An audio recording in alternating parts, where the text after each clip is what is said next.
Most people who've studied any society, whether small, remote, far away, or nearby, complex like our own, know that all ordinary people are worried about tomorrow, about what comes next, about the next year, the next season, the next rains, the next crop, the next child. In our contemporary lives, we are surrounded by some kind of statistical idea of what's going to come next. And that's a product of the steady growth of numerical thinking, statistical thinking, which then in turn shapes ideas of uncertainty and certainty in the future, and enter into fields like insurance, which are entirely about applying statistical reasoning to the unknowns of the future. And you might say we are surrounded by technologies and methods and protocols for taking raw uncertainty and turning it into ideas of probability, of likelihood, which can be measured and therefore managed and handled and controlled. And if we think of our contemporary lives, both here in the West as well as really worldwide now, that kind of numerical idea of what comes next has a very big role in how we conduct our lives, and risk in one or other way, whether it's in insurance or it's in credit and borrowing, or whether it's in disease and who is likely to get unwell or stay well, or in questions of security, safety, terror. What's the likelihood of a terrible event? How do we protect against that? Occupies a tremendous amount of our lives, and that apparatus and those protocols are very much not in the hands of ordinary people. They are in the hands of large corporations, companies, governments, experts, states, things that leave us, if you like, objects of probabilistic machineries.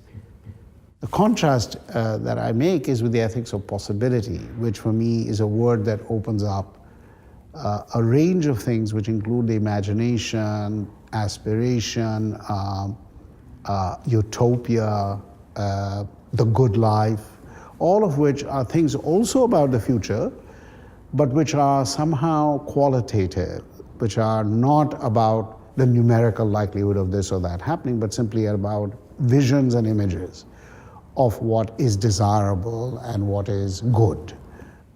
You might say we are surrounded by designed objects, we live in designed objects, we eat designed objects, we breathe designed objects, we drink designed objects.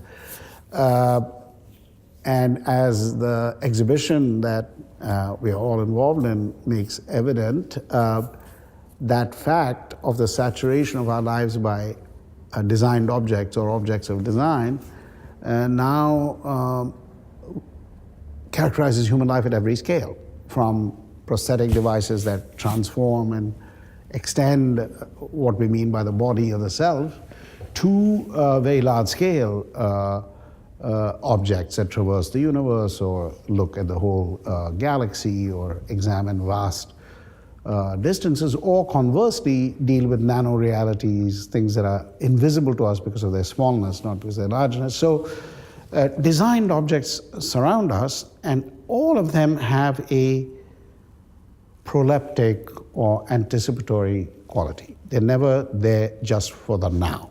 So they have a future built in. And the other thing is, when you think of the objects that surround us, they are today not only products of design, but again, as this exhibition makes clear, the newest objects, the objects that seem most pregnant with the future, are objects that have an even more specialized relationship to the future, because they are built to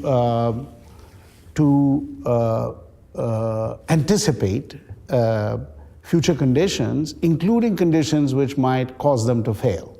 I think never before in human history has the reality or the concern with potential failure and the effort to preempt it and anticipate it in everything we use, including our handheld devices and all our other instruments and machines, never has it been so much a part of design. And the anticipation of the future and of potential failure of the use of the object in the future in some ways almost supersedes its utility in the here and now. It's really about what will happen next when the object is faced with this or that scenario or circumstance. How do we make it resilient? And this is a very different logic than the simple logic of, say, quality assurance or testing. It's really something where not only the future, but the possibility of breakdown, failure, or disappointment in the future is maximally wired into the object in the present.